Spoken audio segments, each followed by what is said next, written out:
नमस्कार। कार्यक्रम खेल जगत में आप सभी दर्शकों का हार्दिक स्वागत, अभिनंदन। मैं हूं डॉक्टर जगजीवन शर्मा। दर्शकों, आप जानते हैं कि इस कार्यक्रम के माध्यम से हम आपसे ऐसी शख्सियत से रूबरू करवाते हैं जिनका खेलों में विशेष लगाव है। ना केवल लगाव है, अपितु खेलों में या खेल जगत में बहुत कंट्रीब्यूशन है, राष्ट्रीय स्तर तक या अंतर्राष्ट्रीय स्तर तक, जो खुद अच्छे खिलाड़ी रहे हों और जिनका बहुत अच्छा कंट्रीब्यूशन रहा हो। और आज ऐसी ही शख्सियत से हम आपसे रूबरू करवाएंगे। लेकिन साथ ही साथ आज का जो विषय है, जो ये शख्सियत हमें जानकारी देने वाले हैं, वो भी बहुत ख़ास है। आज चर्चा का विषय है खेल से राष्ट्र निर्माण और हिमाचल का स्वर्णिम मॉडल, अर्थात खेल से कैसे राष्ट्र निर्माण हो संभव है और जो हिमाचल में खेल का जो मॉडल है आने वाली पीढ़ी के लिए, स्टूडेंट्स के लिए, वो मॉडल वास्तव में है क्या और उससे स्वर्णिम मॉडल क्यों कहा जाता है, ये तमाम जानकारी हम आपसे साझा करने वाले हैं। लेकिन इससे पहले जो शख्सियत हमारे साथ मौजूद हैं बतौर एक्सपर्ट स्टूडियो में, उनसे मैं आपका तारुफ करा दूं। हमारे साथ स्टूडियो में मौजूद हैं श्रीमान सुरेंद्र शर्मा जी। सुरेंद्र जी, आपका बहुत बहुत स्वागत। धन्यवाद सर, बहुत बहुत आभार। सुरेंद्र शर्मा जी बहुत प्रख्यात उम्दा खिलाड़ी हैं। राष्ट्रीय स्तर में काफ़ी सारे मेडल उन्होंने लिए हैं। चर्चा के दौरान वो भी इनसे जानेंगे। लेकिन जो सबसे महत्वपूर्ण है वो वर्तमान में हिमाचल प्रदेश के शिक्षा निदेशालय में बतौर खेल तकनीकी अधिकारी के तौर पर तैनात हैं और न केवल बच्चों को, खिलाड़ियों को प्रोत्साहित करते हैं, अपितु उनका मार्गदर्शन इस तरह से करते हैं, इस तरह से मोटिवेट करते हैं ताकि वो देश अपनी प्रतिभा का लोहा प्रदेश, देश और अंतर्राष्ट्रीय स्तर पे मनवा सके। तो चलिए आइए उनके पास सीधे चलते हैं और आज इस महत्वपूर्ण विषय से पर उनसे जानकारी साझा करते हैं। शर्मा जी, पहले तो जरा ये बताएं कि जो हम बात करते हैं खेल से राष्ट्र निर्माण, ये कैसे संभव है? खेल से राष्ट्र निर्माण एक नारा नहीं है, ये एक राष्ट्र की सतत विकास प्रक्रिया है और खेल का महत्वपूर्ण स्थान रहता है किसी भी राष्ट्र के निर्माण के लिए। युवा शक्ति को युवा निर्माण से लेकर राष्ट्र निर्माण तक की प्रक्रिया को जो पूरा करता है वो खेल है जी। खेल ऐसी प्रक्रिया है जो सामाजिक एवं मानसिक और शारीरिक रूप से स्वास्थ्य देता है जी। और साथ ही साथ सबसे बड़ी बात है कि ये खेल भावना को पनपाता है किसी भी खिलाड़ी के अंदर, जी। जो उसको एक अच्छा नागरिक और देश हित में और राष्ट्र हित में कार्य करने वाला नागरिक बनाता है। जी। इसमें मुख्यतः सबसे बड़ी बात देखने लायक ये है कि खेल ही है जो एक धरातल पर एक विकसित राष्ट्र के निर्माण में प्रमुख भूमिका निभाता है। वर्तमान में जैसा कि आप देख रहे हैं कि हिंदुस्तान का विकसित राष्ट्र के लिए 2027 तक का जो लक्ष्य है उसमें खेल भी प्रमुख भूमिका निभाएगा। खेल टूरिज़्म की तरफ भी आप देखते हैं, टूरिज़्म में भी आजकल जितने भी बड़े जो प्रतियोगिताएं होती है उसमें अंतर्राष्ट्रीय स्तर से राष्ट्र स्तर के लोग, बहुत सारे दर्शक जो विजिट करते हैं, उससे हमारे राष्ट्र के निर्माण में उसकी आर्थिक स्थिति और ज़्यादा मजबूत होती है। और साथ ही साथ ये अब मनोरंजन तक सीमित ना रहकर ये प्रोफेशनल स्पोर्ट्स बन चुका है और स्वास्थ्य के लिए सबसे ज़्यादा आवश्यक जो है वो आज के डेट में सबसे ज़्यादा खेल की प्रमुख भूमिका है। खेल की प्रमुख भूमिका है और आपने सही कहा शर्मा जी कि खेल से राष्ट्र निर्माण की जो प्रक्रिया है वो व्यक्तिगत स्तर से लेकर राष्ट्रीय स्तर तक है। आपने कहा कि जो खेल से संबंधित जो खिलाड़ी है उसका शारीरिक स्वास्थ्य भी अच्छा होगा, मानसिक स्वास्थ्य भी अच्छा होगा, अच्छा नागरिक होगा और न केवल अपने परिवार, अपने प्रदेश, बल्कि अपने राष्ट्र की उन्नति में सहायक होगा और राष्ट्र निर्माण में उसकी महती भूमिका होगी। शर्मा जी, मेरा अगला सवाल, ये जो हिमाचल मॉडल की हम बात करते हैं खेल के बारे में, ये हिमाचल मॉडल वास्तव में है क्या और इसे स्वर्णिम मॉडल भी कहा जाता है, क्यों? ये पिछले कुछ सालों से मैं डायरेक्टरेट ऑफ स्कूल एजुकेशन में हूँ। निदेशालय ने लगातार पिछले 2 सालों में खेलों के क्षेत्र में बहुत सारे स्टेप उठाए थे, जिसमें से एक ये स्वर्णिम मॉडल जिसकी आप बात कर रहे हैं, ये वास्तव में स्टूडेंट्स का इस निदेशालय की जो हमारा खेल टूर्नामेंट है, प्रतियोगिताएं हैं, इसकी तरफ विश्वास का लौटना है। जैसे कि हम आपसे बात कर रहे हैं कि पिछले लगातार 2007 से 2024 तक की जो राष्ट्रीय स्तर की खेलकूद प्रतियोगिताएं हुई थी, उसमें अंडर 14 के सिर्फ 3 राष्ट्रीय स्तर के पदक थे जी। परंतु इस वर्ष जो है वो ये सारे इस मॉडल को लागू करने के बाद हमने राष्ट्रीय स्तर की प्रतियोगिता में हिमाचल प्रदेश का परचम यहाँ के खिलाड़ियों ने जो है वो परचम लहराया है, जी। जिसमें हमने अंडर 14 में 14 मेडल इसी सत्र में प्राप्त किए हैं जी। और अंडर 14, अंडर 17 और अंडर 19 में कुल मिलाकर हिमाचल प्रदेश ने ऐतिहासिक इस उपलब्धि बार हासिल की। जी। ऐतिहासिक इनका सफर रहा, जिसमें हमने 48 मेडल राष्ट्रीय स्तर की खेलकूद प्रतियोगिता में सफल हुए। जी। और इसको जो देखना है, इसमें हमने सबसे पहले जो है वो निदेशालय स्तर से क्वालिफाइंग स्टैंडर्ड को लागू किया गया। धरातल में हमने राष्ट्रीय स्तर पर जो इससे पहले परिणाम थे उनको मद्देनज़र रखते हुए, उनका प्रॉपर इवोल्यूशन करते हुए, उसके हमने विशेषज्ञ की टीम बिठा के जी। प्रॉपर उसके वहाँ से हमने क्वालिफाइंग स्टैंडर्ड को अपनाए। जो वहाँ पर रिजल्ट्स थे उनको इवोल्यूट किया गया और उसके परिणाम स्वरूप हर गेम को जो है उस हिसाब से धरातल में उतारने की कोशिश की। और साथ ही साथ हमने चयन प्रक्रिया को बहुत ज़्यादा पारदर्शी बनाया, जिसमें जो है वो उनका जो खेल का उनकी अपना परफॉर्मेंस है, परफॉर्मेंस के आधार पर जो है खेल को उनकी सिलेक्शन चयन प्रक्रिया को अपनाया। और उसमें सबसे बड़ी बात है टैलेंट हंटिंग पे जो है कार्य करना शुरू कर दिया। ग्रास रूट तक हिमाचल प्रदेश गवर्नमेंट ने, हिमाचल प्रदेश निदेशालय ने सरकारी स्कूलों में पढ़ रहे छात्रों के लिए गवर्नमेंट और सरकार ने टैलेंट हंटिंग का काम किया।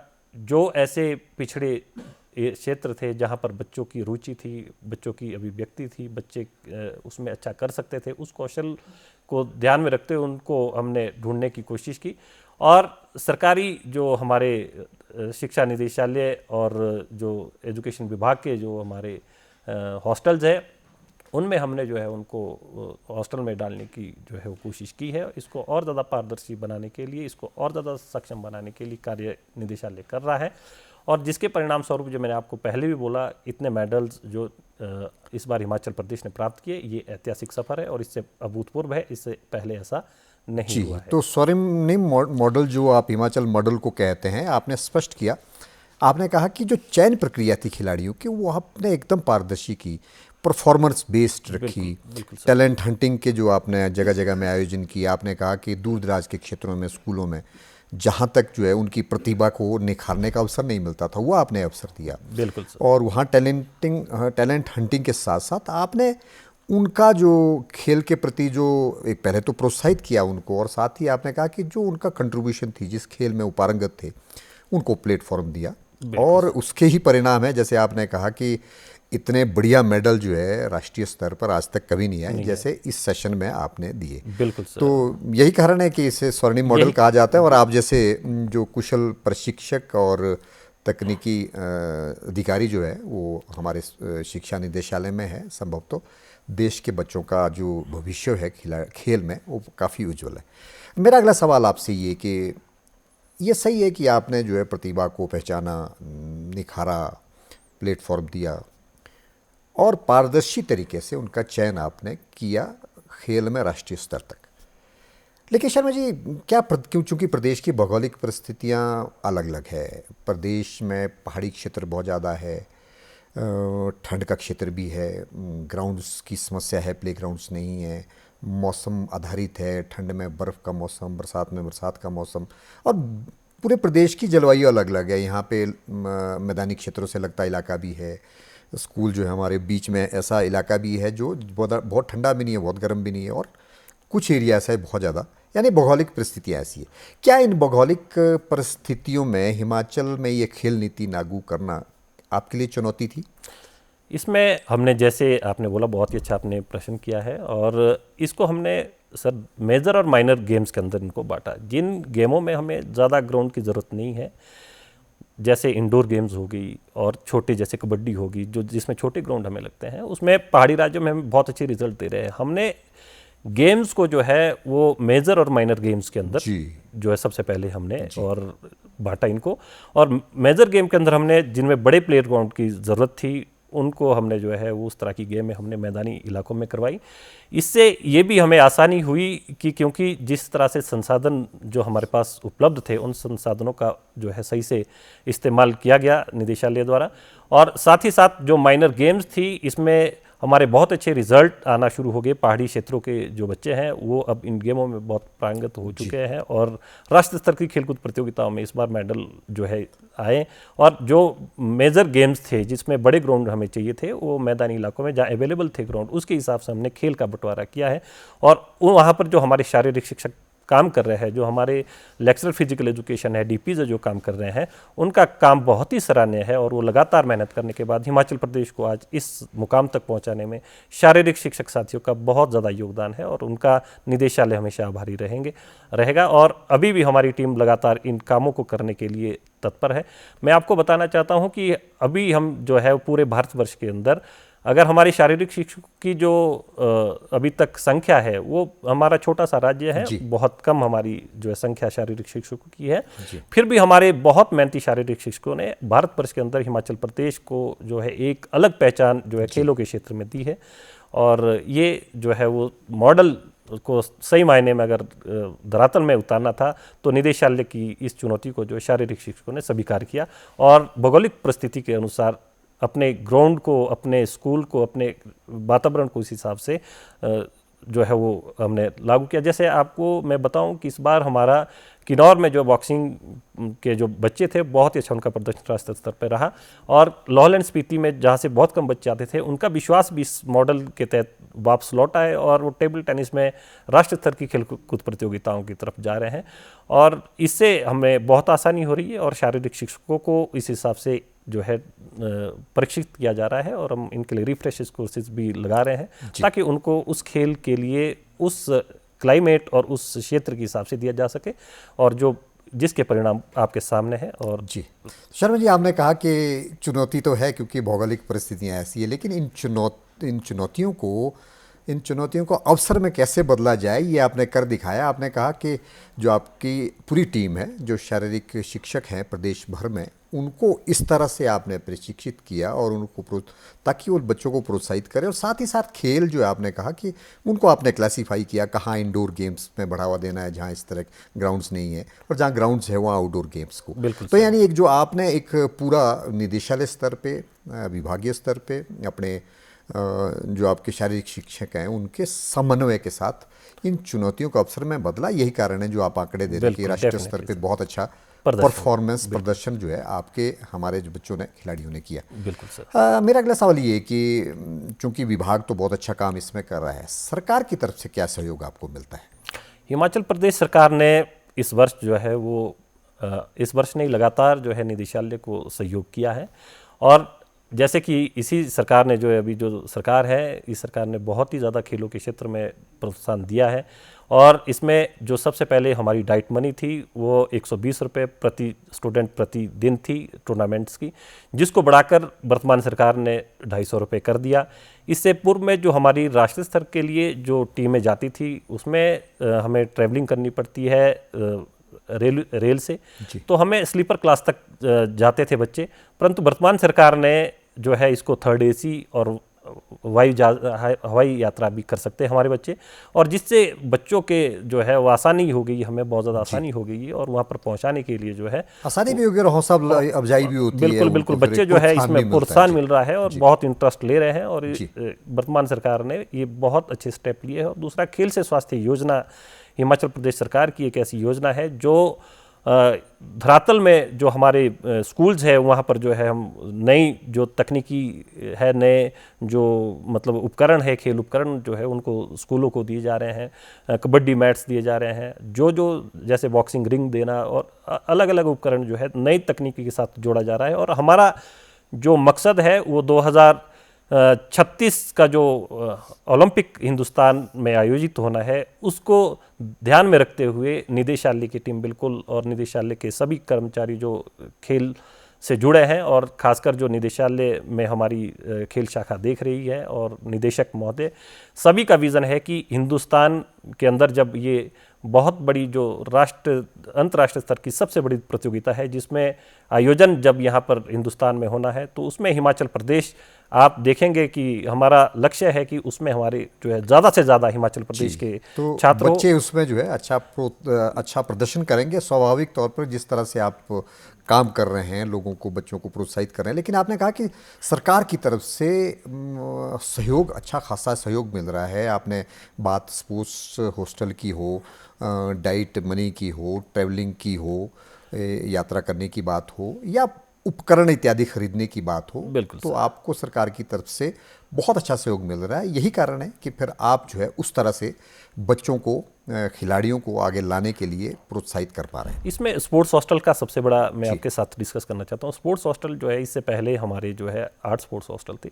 वर्तमान सरकार ने ये स्पोर्ट्स हॉस्टल जो है अब इनांस कर दिए। अब हमारे स्पोर्ट्स हॉस्टल की संख्या जो है 12 हो गई है, और इसमें जो प्रशिक्षण लेंगे छात्र, उनको हम जो है आधुनिक सुविधा दे रहे हैं। और ये धरातल से जो हमने इस मॉडल के अंतर्गत जो हमें बच्चे मिलते हैं टैलेंट हंटिंग के, उसमें हम जो है उनकी इनरोलमेंट करते हैं। और ये पूरी तरह से जो हमारे हॉस्टल है, ये बहुत ज़्यादा अच्छा काम कर रहे हैं, और इस पे हम और ज़्यादा ध्यान जो है निदेशालय देगा, और विभाग भी दे रहा है।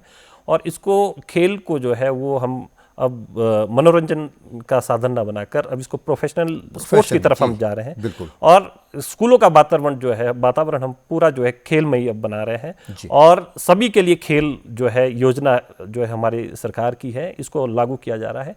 परंतु सभी के लिए खेल जो है स्कूलों में करवाया जाएगा, और उसके बाद जो हमारे एक्स्ट्रा ऑर्डिनरी स्टूडेंट है, उनके लिए किस तरह से हम उनको ज़्यादा स्किलफुल बना सकते हैं और ज़्यादा फ्रूटफुल बना सकते हैं, जो राष्ट्रीय स्तर और अंतर्राष्ट्रीय स्तर पर जो है हिमाचल प्रदेश का नाम रोशन कर सके। जी, आपने सही कहा शर्मा जी कि जितने भी हमारे स्कूल हैं, जितने भी विद्यालय हैं, उसमें आप शिक्षण के साथ साथ जो है वहाँ पे आप खेल का जो एक एटमॉस्फेयर है वो भी अच्छी तरह से बना रहे हैं, ताकि लोग जो है खेलों की तरफ से भी आए और व्यवसाय के तौर पे इसे लें, ना केवल मनोरंजन के तौर पे। शर्मा जी, आपने कहा अभी थोड़ी देर पहले कि राष्ट्रीय स्तर पे हमारे बच्चे आने वाले समय में अच्छा परफॉर्म करेंगे, तो ये राष्ट्रीय स्तर पे जो है इन प्रतियोगिताओं का क्या महत्व है, और आने वाले कौन कौन से इवेंट्स हैं ऐसे जिसके लिए आप तैयारियां कर रहे हैं राष्ट्रीय स्तर पे?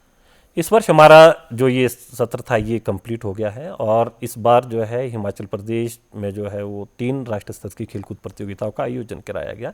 ये प्रतियोगिता का आयोजन आप 10 सालों के बाद जो है हिमाचल प्रदेश में हुआ है। इससे पूर्व में एक प्रतियोगिता जो है 10 साल पहले 2016 में वॉलीबॉल की जो हिमाचल में करवाई गई थी।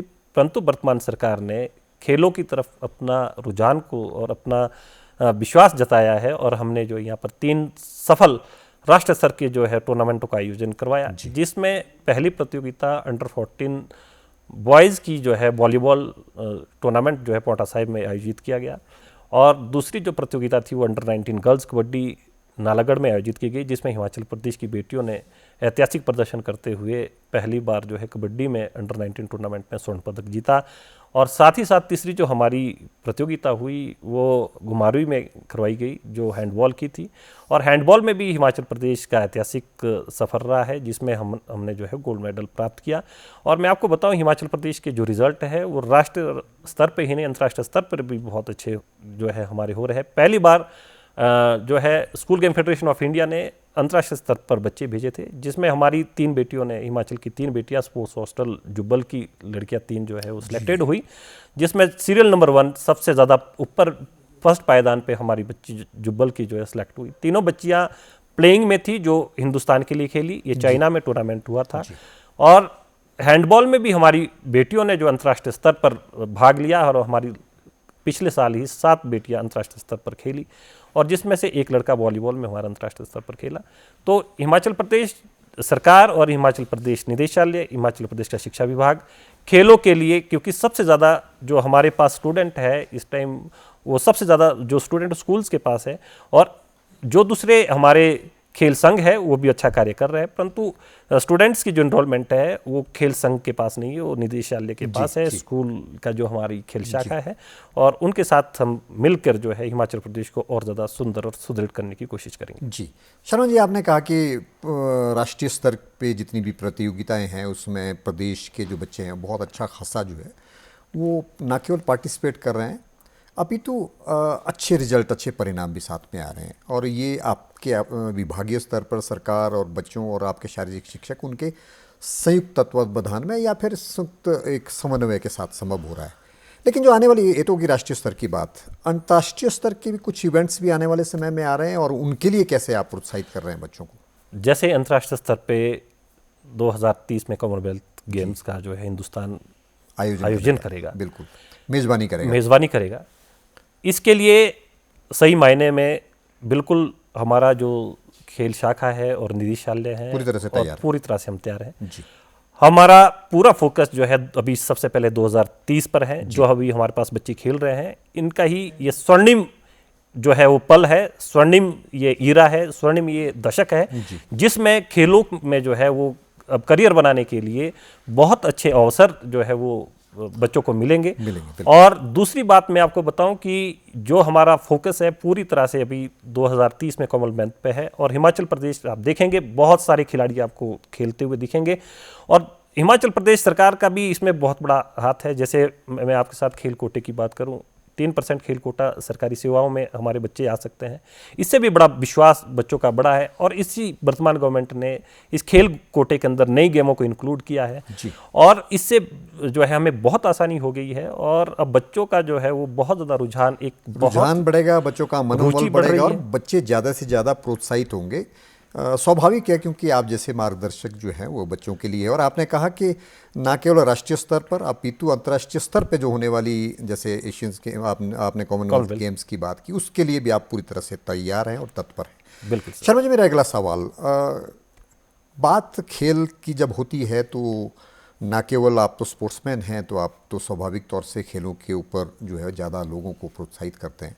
लेकिन बहुत बार मैं इसी स्टूडियो में डॉक्टर्स का इंटरव्यू भी लेता हूँ, तो उनका ये कहना होता है कि जो नई जनरेशन के जो बच्चे हैं जो नशे की तरफ हैं, या जिनको किस तरह की बीमारियां हैं, आने वाले जो लाइफ थ्रेटनिंग डिजीज़ जो हैं, जीवन शैली से संबंधित जो बीमारियां हैं, इसको दूर करने के लिए सबसे अच्छा माध्यम है कि बच्चे आउटडोर गेम्स की तरफ जाएं।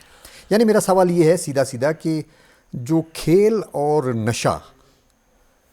नशे को कैसे दूर किया जाए, और नशे को दूर करने के लिए, नशे से को भगाने के लिए खेलों का क्या महत्व हो सकता है?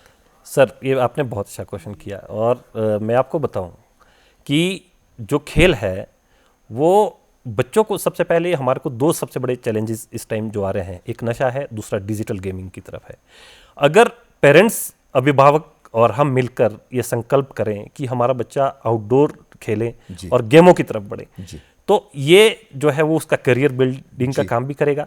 और दूसरी बात है कि जो ये बुरी जो कुरीतियां आदतें हैं, नशा जो है, इससे भी हमें जो है मुक्ति मिलेगी। और स्वास्थ्य सबसे बड़ा जो है धन है, और किसी भी राष्ट्र निर्माण के लिए एक स्वस्थ होना बहुत ज्यादा जरूरी है। अगर नागरिक बच्चों का स्वस्थ रहना बहुत ज्यादा जरूरी है, और हमारा राष्ट्र जो है वो युवाओं का राष्ट्र है। इसको सही सकारात्मक अगर हम दृष्टिकोण देना चाहते हैं तो इसमें खेल ही एक ऐसा माध्यम है जो इसको उस रास्ते पे, उस प्लेटफॉर्म पर ले जाने के लिए सबसे अच्छा माध्यम है। और इसको रुचिकर जो है वो बनाना है हमें, और पेरेंट्स और अभिभावक और ये टीचर्स और सभी हम मिलकर पूरी सोसाइटी, आपका संदेश कि खेलों की तरफ जो खेलों की तरफ आप आए, बच्चे जो है प्रोत्साहित हो, और आपका सीधा सीधा संदेश कि नशे को छोड़ें और खेल की तरफ आए। और ये ऐसी जो मोटिवेशन है वो आप जैसा स्पोर्ट्समैन ही दे सकता है। चलिए, आपके ऊपर ही अब एक मेरा जाते जाते सवाल, चूंकि आप राष्ट्रीय स्तर तक जो है वो प्रतिनिधित्व कर चुके हैं अपने खेल में, आप कई तरह के मेडल ले चुके हैं, थोड़ा अपने बारे में बताएं जाते जाते। सर, मैं सुरेंद्र शर्मा, मैं कबड्डी प्लेयर हूँ, और मेरा राष्ट्रीय स्तर हिमाचल प्रदेश के लिए गोल्ड मेडल और 2 ब्रॉन्ज मेडल, और काफ़ी टाइम तक मैं हिमाचल प्रदेश की कबड्डी टीम में काफ़ी टाइम में खेला हूँ। और दूसरा, मैं अभी वर्तमान समय में निदेशालय में कार्यरत हूँ और अभी खेल शाखा में हूँ और तकनीकी सहायक के तौर पर मैं निदेशालय में इस काम को देख रहा हूँ। और मुझे इस काम करने के लिए मेरी बहुत ज़्यादा रुचि थी और मैं लगातार जो है वो इन स्पोर्ट्स के लिए और अपने जीवन में जो है वो मैंने सोचा था कि अगर ज़िंदगी में मुझे मौका मिले तो कभी इस ऐसा अवसर मिले कि मैं इन स्टूडेंट्स के लिए सरकारी स्कूलों में स्टूडेंट्स के लिए बहुत कुछ कर रहे हैं और कर भी रहे हैं आप। बच्चों के लिए बहुत अच्छा कर रहे हैं, उनको प्रोत्साहित कर रहे हैं। आपके भविष्यों के लिए, बच्चों के भविष्य के लिए शुभकामनाएं। आप स्टूडियो में आए, इतनी अच्छी जानकारी हमारे दर्शकों से साझा की। आपका स्टूडियो में आने के लिए और जानकारी देने के लिए बहुत बहुत धन्यवाद। बहुत बहुत धन्यवाद। दर्शकों, आज के कार्यक्रम में बस इतना ही। अगले अंक में एक नए विषय और नए विशेषज्ञों के साथ आपसे फिर भेंट होगी। तब तक आप फिट रहिए, स्वस्थ रहिए और अपना ख्याल रखिए और मुझे दीजिए इजाज़त। नमस्कार।